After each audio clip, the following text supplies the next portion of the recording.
Assalamualaikum warahmatullahi wabarakatuh.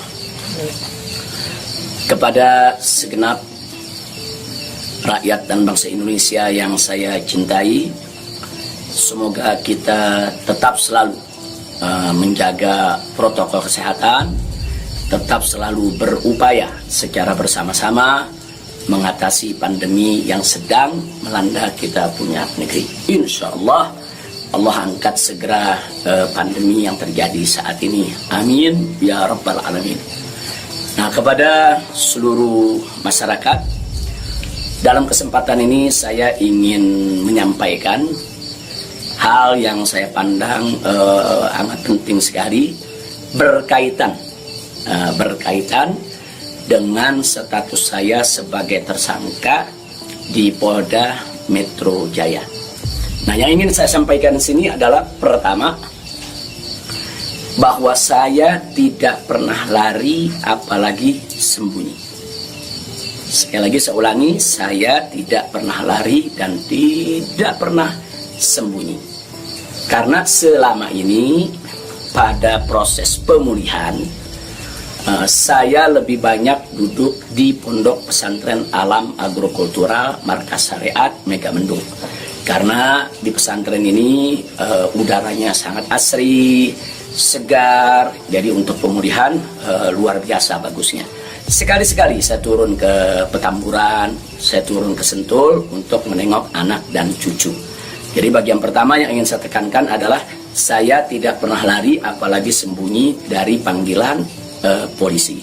Yang kedua, saya juga tidak pernah mangkir dari panggilan Polda Metro Jaya. Nah, kenapa saya katakan saya tidak pernah mangkir?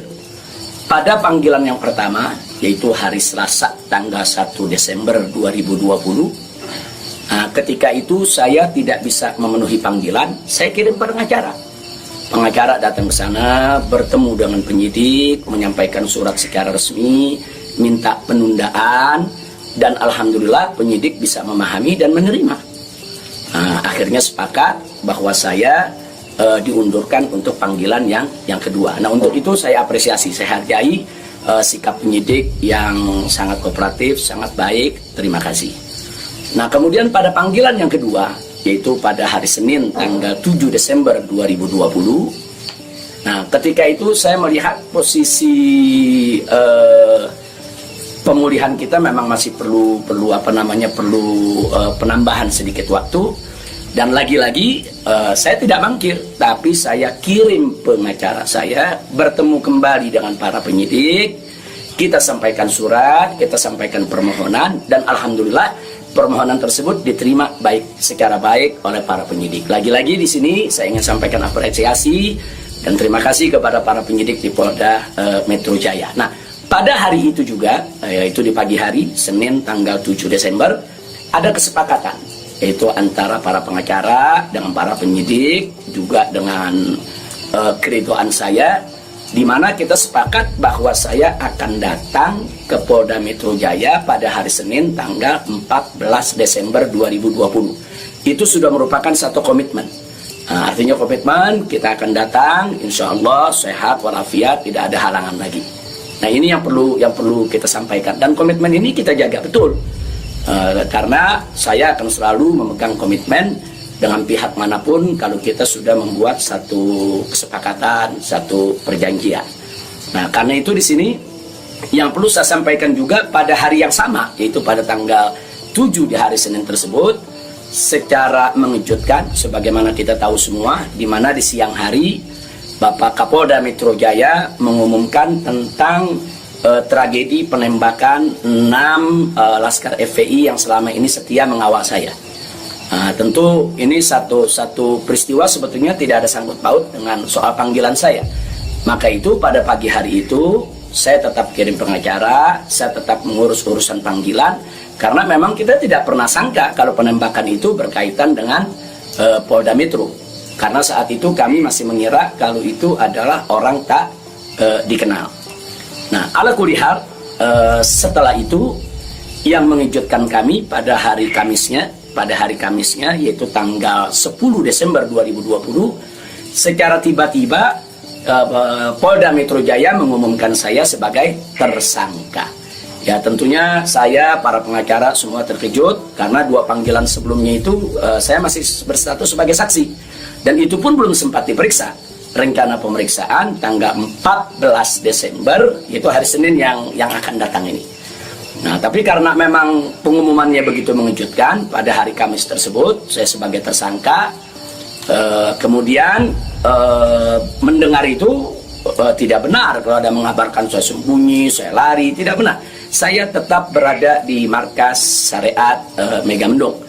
Nah, begitu hari Kamis ada pengumuman semacam itu, Jumat pagi tanggal 11 Desember itu kita kirim lagi para pengacara untuk bertemu dengan penyidik. Dan alhamdulillah terjadi pertemuan dengan penyidik. Nah, ditanyakan oleh para pengacara bagaimana komitmen yang hari Senin tanggal 14, apa itu batal atau bagaimana. Nah, kalau saya pribadi ingin tetap berpegang kepada komitmen. Nah, karena kita ini ustadz, dai, bergerak di bidang agama, tidak layak kalau kami itu membatalkan perjanjian atau suatu komitmen. Nah, kita dapat jawaban dari para penyidik. Kelihatannya mereka tidak mau menunggu sampai hari Senin, mereka minta lebih cepat.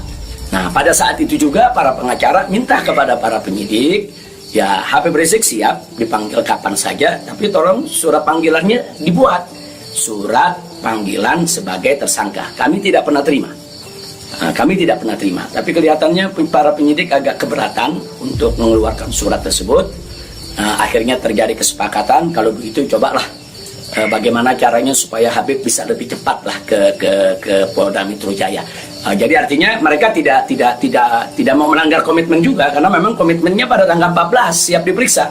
Nah, kita katakan melalui pengacara, kami bukan orang-orang yang suka ingkar janji, bukan orang-orang yang suka mengingkari komitmen yang ada.